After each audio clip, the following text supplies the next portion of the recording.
બોલો કેમ છે બધાને? જય શ્રી કૃષ્ણ।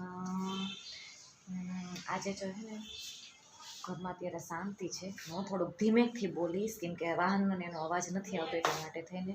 અને કાનો અત્યારે સૂઈ ગયો છે કેમ કે હમણાં થોડાક દિવસથી વહેલો ઉઠે છે। અને એક બેડ ન્યૂઝ છે અમારા માટે કે મારા નાની સાસ છે જે અમારી બાજુમાં રહેતા હતા થોડોક ટાઈમ પહેલાં બહુ માંદા હતા 2 મહિનાથી, તો એ હવે એક્સપાયર થઈ ગયા છે। એટલે અને હમણાં તો વિડીયો કાંઈ બહુ બનાવાતો નહોતો અને કાંઈ મૂકાતો નહોતો કેમ કે 2 મહિનાથી સતત એ દિવાળી વાત ના પડી કે કેમ કે દિવાળી પછી આપણો વિડીયો બંધ જ હતો, કોઈ વ્લોગ આવતા નહોતા કેમ કે મમ્મી છે ને ત્યાં સતત બા પાસે રહેતા, ક્યારેક ક્યારેક હું જતી ક્યારેક મમ્મી જતા બરાબર, એટલે વિડીયો બનાવવાનો કાંઈ કોઈ પણ જાતનો ટાઈમ રહેતો નહોતો એટલા માટે થઈને હવે વિડીયો આગળ આપણે કન્ટિન્યુ કરીશું બરાબર। બાને આજે 2 દિવસ થઈ ગયા, કાલે એક્સપાયર થઈ ગયા છે બા, તો આપણે બાને આત્માને શાંતિ આપે એ પ્રાર્થના કરીશું બરાબર।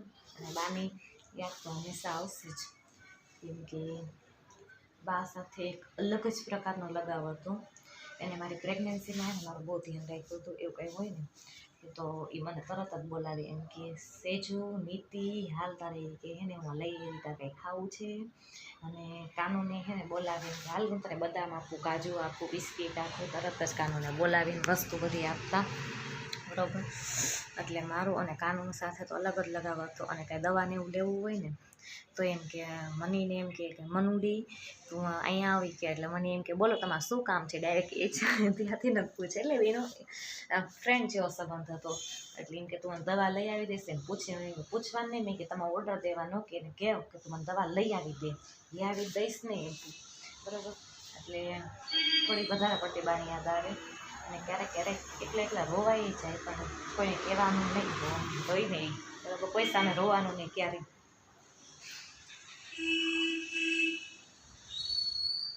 કેમ કે બાને જોઈને મને હંમેશા મારા નાની મારા દાદીમાં મારા બાની ખૂબ જ યાદ આવે કેમ કે મારા નાની પણ હે ને મારા જે અત્યારે બા એક્સપાયર થઈ ગયા ને એ જ એજના છે અને એના જેવા જ છે મારા બા અને નાની, એટલે મને થોડીક વધારે યાદ આવે। નાના હોય કે મોટા હોય, મા બાપનો છાંયો હંમેશા આપણી માથે રહેવો જ જોઈએ। અને મા બાપની કમી અત્યારે મને જેટલી મહેસૂસ થાય ને એટલે કોઈને નહીં થાય। એટલે જે અત્યારે મારી પાસે જે મા બાપ છે ને 2, એને હું પૂરેપૂરા સાચવી રાખવા માગું છું કે ક્યારેય મારાથી અલગ ન થઈ। પછી કરીએ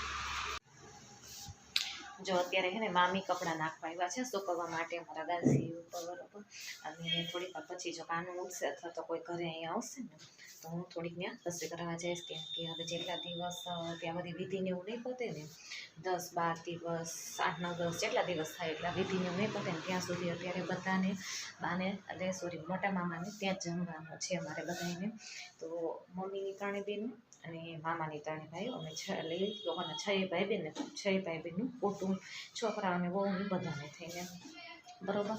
અને કાનો અત્યારે રૂમમાં સૂતો છે, હું કરીશ અત્યારે થોડું ઘરનું કામ, જો ખાટલીને એવું સવારે હે ને નાસ્તો એ બધું કર્યું હોય ગૌરવભાઈનું ટિફિન તો એનો નાસ્તો ને બધું થયું હોય ને તો એના વાસણને હું નીકળવું હોય એટલે અહીંથી કામ પતાવી ભાઈની ઉઠશે અથવા તો કોઈ આવશે તો હું જઈશ મામાની અને ત્યાં બધા ખૂબ ધમાચકડી મચાવે છે કેમ કે બધા